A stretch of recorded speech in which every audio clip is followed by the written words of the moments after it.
Good morning, students. Now we will start our class. Question number 2 first. In the following questions, we have some situations in which we have to convert the old situation into the quadratic equation. In the first part, the question is the area of rectangular plot is 528 meters square. As we know that area of rectangular is length into breadth. Now, the length of the plot is 1 more than twice its breadth. जो आपकी length है वो एक ज़्यादा है breadth के twice से. We need to find the length and the breadth of the plot. अब हमें length और breadth plot का find out करना है. हमसे जो क्वेश्चन में पूछा जाता है we have to consider it as x. तो हमारे पास यहाँ पे दो चीज़ें पूछी गई है, that is length and breadth. So हम दोनों को तो x कंसिडर नहीं कर सकते, बट हमने इससे पहले वाली लाइन में पढ़ा था दैट लेंथ जो है वो एक ज़्यादा है और वो ट्वाइस है ब्रेथ का. It means that the whole situation totally depends upon breadth. So here we are going to consider x to breadth. So let breadth of the plot is equals to x meter. We should always keep in our mind that जो भी हम consider कर रहे हैं उसके अंदर भी हम उसकी यूनिट लिखेंगे. देन हमें दो चीज़ कंसिडर करनी थी, हमने ब्रेथ निकाल लिया, अब हम लेंथ के बारे में पढ़ रहे हैं. सो the length of the plot. अब हम पहले वाली लाइन से इक्वेशन बनाने की कोशिश करेंगे. So the length of the plot is means nothing but equals to 1. Okay, I am just writing 1. More means plus. कभी भी हमारे पास ट्वाइस थ्राइस होता है, it means that we have to multiply that to the next word. So twice means 2 times of breadth. Okay, 2 times of breadth, and the whole situation is in meter. So I am just writing it again. 1 plus 2. हमने breadth को क्या consider किया था? हमने breadth को x consider किया था. So 1 plus 2 x meter. अब हमने इस लाइन की भी इक्वेशन बना दी. हम पहले वाली लाइन पे आते हैं. The area of rectangular plot. We know that area of rectangular plot is equals to formula क्या होता है एरिया ऑफ रेक्टेंगल का? That is length into breadth. हमारे पास क्या दे रखा है area of rectangular plot? That is 528. So 528 is equals to the value of length is 1 plus 2x. I just copied from the above. The value of breadth is x. Okay, so firstly we have to multiply the things. So how we are going to multiply? We are going to multiply by multiplying x to 1 and then x to 2x. So x into 1 is x. 2x into x is nothing but 2x square. Okay, and then it is 528. Now I am just transferring to the right hand side, whole things to the right hand side. So what we will get? We will get 2x square minus 528 and 0. We have to arrange it to the form of the journal form of the quadratic equation. So I am just writing this at first and then this and this. So this is the quadratic equation.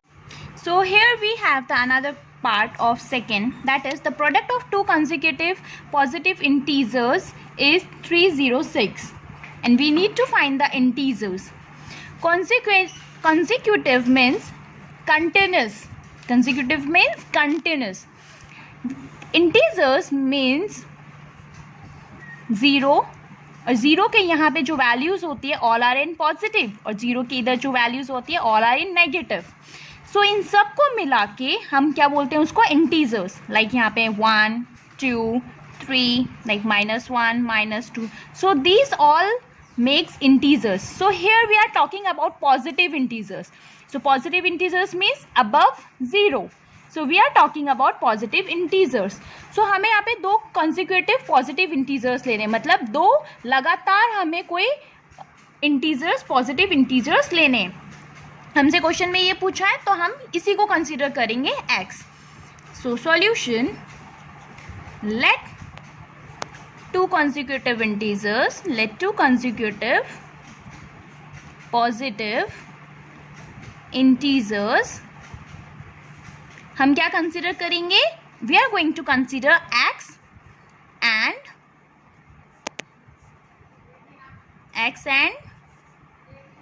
x plus 1. Okay, जैसे कि अगर हमने लिया 1 तो another consecutive integers क्या हो जाएगा? 2 automatically. x अगर 1 होगा तो 1 plus 1 makes 2. If you are considering 3 as x तो 3 plus 1 4. तो ऑटोमेटिकली आपके पास कंसेक्यूटिव इंटीजर्स आ जाएंगे. अब क्या बोला है? Product. In maths product means multiplication. तो हमारे पास दो कंसेक्यूटिव पॉजिटिव इंटीजर्स का जो मल्टीप्लिकेशन है इज 306. सो देन हम क्या लिखेंगे? x multiplied with the another consecutive integers is means nothing but equals to 306. Now what we have to do? We have to simply multiply this. So how we are going to multiply this? X with x and then x with 1. X into x is nothing but x square plus x into 1 is x is equals to 306. Now we are going to transfer the whole thing to the left hand side. So x square plus x minus 306 is equals to 0. That is the required quadratic equation. Here, so third part is Rohan's mother is 26 years older than him. Rohan की जो मम्मा है वो उनसे 26 years बड़ी हैं. Okay. The product of their age is 3 years from now. Will be 360. मतलब उन दोनों की एज, मतलब रोहन और उसकी मम्मी की एज 3 साल के बाद जब प्रोडक्ट किया जाता है तो that will be 360. We would like to find Rohan's present age. तो हमें रोहन की प्रेजेंट एज निकालनी है. आई टोल्ड यू जब भी हमें प्रेजेंट जो भी हमसे क्वेश्चन में पूछा जाता है हमें उसी को ही लेट कंसिडर करना है. ओके तो हमसे अभी यहाँ पे क्या पूछा जा रहा है? हमसे पूछा जा रहा है रोहन्स प्रेजेंट एज. सो हम इसी को ही लेट कंसिडर करेंगे to x. So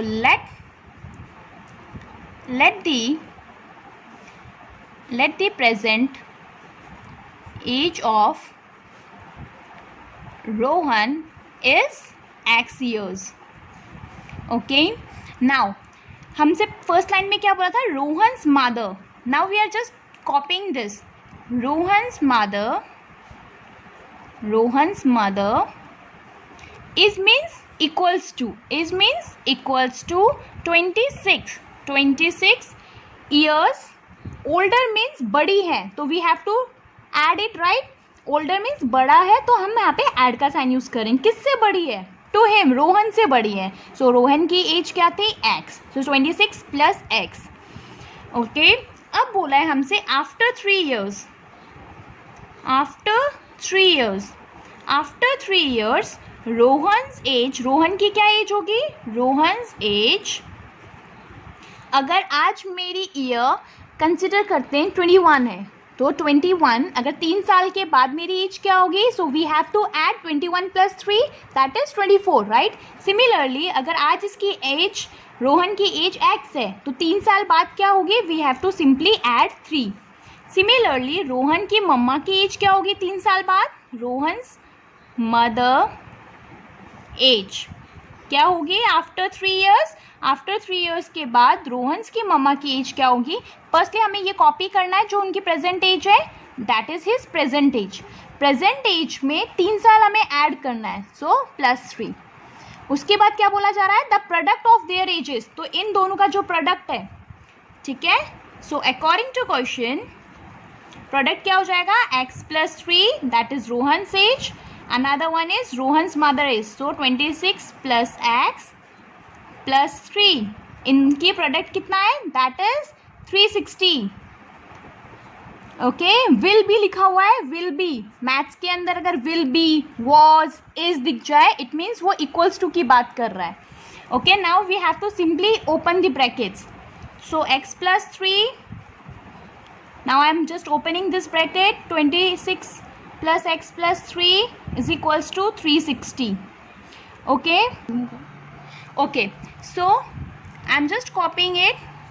26 plus 3 is 29. 29 plus x is equals to 360. Now what I have to do? I have to simply multiply it. Firstly I have to multiply x to 29 and then I have to multiply x with x. So you get x square x into x square, x into 29 is 29x.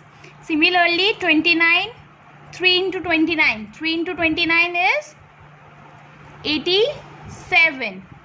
Okay, and then 3 into x is plus 3x is equals to 360. Now I am just transferring the things to the left hand side.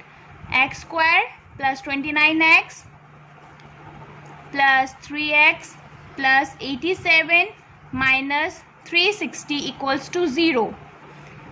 Copying x square, now solving the variable which has x. So it also has x. 29 plus 3 is 32 and it carries variable x. Now I have to solve 80 plus minus. It means 360 minus 87 is 273 and I have to use which sign? The greater number. 87 is greater or 360 is greater? 360 is greater, which contain minus sign. Therefore we have to use minus sign over here. So this is the quadratic equation of the given situation. Okay, so the question is, fourth part, a train travels a distance of 480 km at a uniform speed. एक train है जो travel करती है distance 480 kilometre uniform speed से. Okay, इसका मतलब है total आपके पास कितना डिस्टेंस है? 480 किलोमीटर डिस्टेंस है. If the speed had been 8 kilometre per hour less, then it would have taken 3 hours more to cover the same distance. अगर कोई भी सेंटेंस इफ से स्टार्ट होता है, इसका मतलब है आपका नया स्टेटमेंट, नया इक्वेशन यहाँ से बनने वाला है. इधर तक आपकी एक इक्वेशन बन चुकी होगी, इफ से स्टार्ट होते ही मतलब आपकी नई इक्वेशन स्टार्ट हो चुकी है. आपसे बोला है स्पीड आपका 8 किलोमीटर पर आवर कम हो गया है. आपकी स्पीड कम हो गई है, स्पीड कम हो गई है तो आपको 3 hours ज़्यादा लगते हैं इस डिस्टेंस को कवर करने के लिए. आपको बताना है स्पीड क्या है ट्रेन की. अब मैंने आपको बोला था जो भी हमसे क्वेश्चन पूछता है हम उसी को ही लेट कंसिडर करते हैं. तो हमसे स्पीड पूछा है, so we are going to consider let speed of the train is x kilometre per hour. Okay, now हमें टोटल कितना डिस्टेंस कवर करना था? That is 480. टोटल डिस्टेंस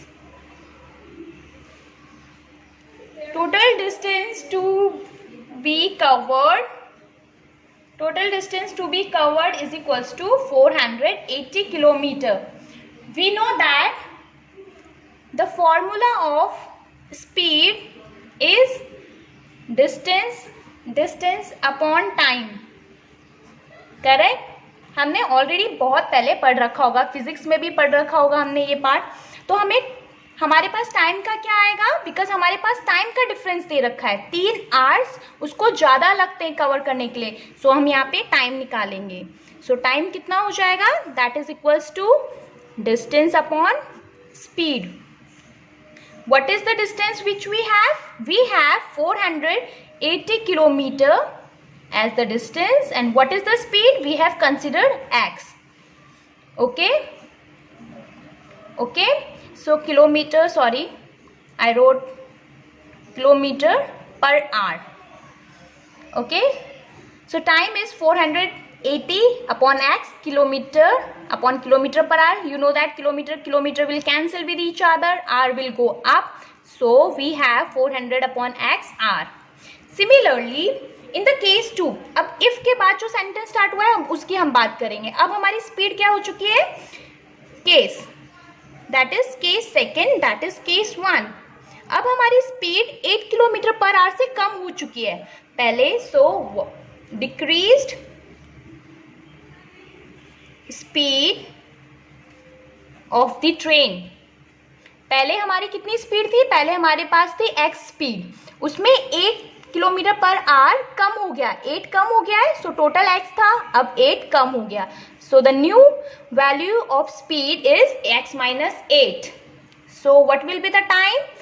हमने बोला था टाइम इज डिस्टेंस, डिस्टेंस तो अभी भी हमें 480 किलोमीटर ही कवर करना है. And what will be the new speed? Our new speed is x minus 8. Okay, अब हमारे पास ये बोला है इन दोनों टाइम का डिफरेंस दे रखा है 3 आवर्स. करेक्ट, 3 आवर्स हमें बोला हुआ है कि उसको 3 आवर्स अब ज्यादा लगेंगे. Which one is greater? Which one is greater? अगर हमारे पास स्पीड कम हुई है इसका मतलब टाइम ज्यादा है, इसका मतलब हमें इससे इसको माइनस करना है. So according to question 480 upon x minus 8 minus करना है हमें 480 अपॉन x. हमें कैसे पता चला कि ये बड़ा है? क्योंकि अगर हमारा स्पीड कम है तो टाइम डेफिनेटली इंक्रीज होगा. इन दोनों का डिफरेंस कितना दे रखा है? 3 hours. So firstly we are going to take 480 as common. So we get 1 upon x minus 8 minus 1 upon x equals to 3. So 480. Now we are going to take the LCM. LCM क्या आएगा हमारे पास? हमारे पास denominators ही LCM होते हैं. Okay, यहाँ पर x minus 8 है तो हमारे पास क्या नहीं है? दैट इज x नहीं है. यहाँ पर x है तो क्या नहीं है? x माइनस 8 नहीं है. Is equals to 3. Now 480 we are going to open the brackets. x plus minus minus minus x minus minus plus 8 and we have to simply multiply the denominators. So it will become, firstly I have to multiply x to x, then we have to multiply x with 8. So x into x is x square minus 8x equals to 3. Now what we have to do, you know that it will be cancelled with each other. So we get 480 into 8 upon x square minus 8x is equals to 3. 400, and now I am just transferring this to the right hand side. 480 into 8 is equals to 3x square minus 8x. After multiplying 480 into 8, we get 4840 is equals to, now I am multiplying 3 with x square and by this also. So 3x square minus 8 3s are 24x. Now I am transferring all these things to the right hand side. So 3x square minus 24x minus 3840 equals to 0. So this is the required quadratic equation.